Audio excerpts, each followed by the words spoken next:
તો બીજી તરફ રાજકોટમાં વધુ એક હિટ એન્ડ રનની ઘટના સામે આવી છે। ધોરાજી બાયપાસ પાસે કાર ચાલકે સર્જ્યો અકસ્માત। કાર ચાલકે બાઇકમાં સવાર 3 લોકોને ઉલાડ્યા। અકસ્માતના હચમચાવતા સીસીટીવી સામે આવ્યા છે। અકસ્માતમાં બાઇકમાં સવાર 3 લોકો ઇજાગ્રસ્ત થયા છે। ઇજાગ્રસ્તોને ઉપલેટા ખાનગી હોસ્પિટલ ખાતે સારવાર અર્થે ખસેડાયા છે। અકસ્માત સર્જીને કાર ચાલક ત્યાંથી ફરાર થયો। સંપૂર્ણ બેદરકારી સાથે રોંગ સાઇડમાં સ્પીડમાં આવી રહેલી કારે અકસ્માત સર્જ્યો છે। કાર ચાલક અકસ્માત સર્જીને જે ડુમિયાણી ટોલ પ્લાઝા પાસે આવેલ હોટલ ખાતે કાર પાર્ક કરીને ત્યાંથી ફરાર થઈ ગયો હતો।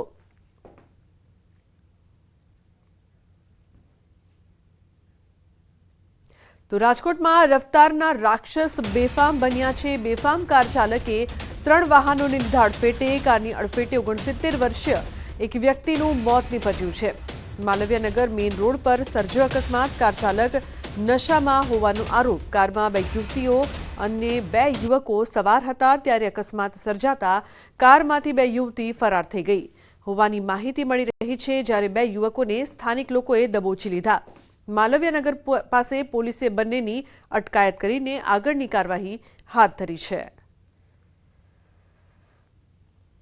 અને બે બોયઝ હતા, 2 લેડીઝ હતી। લેડીઝ 2 ફરાર થઈ ગઈ છે અને બોયઝ અત્યારે અહીંયા હાલ એની કાર્યવાહી ચાલુ છે। મને એવું લાગે, આશંકા લાગે છે।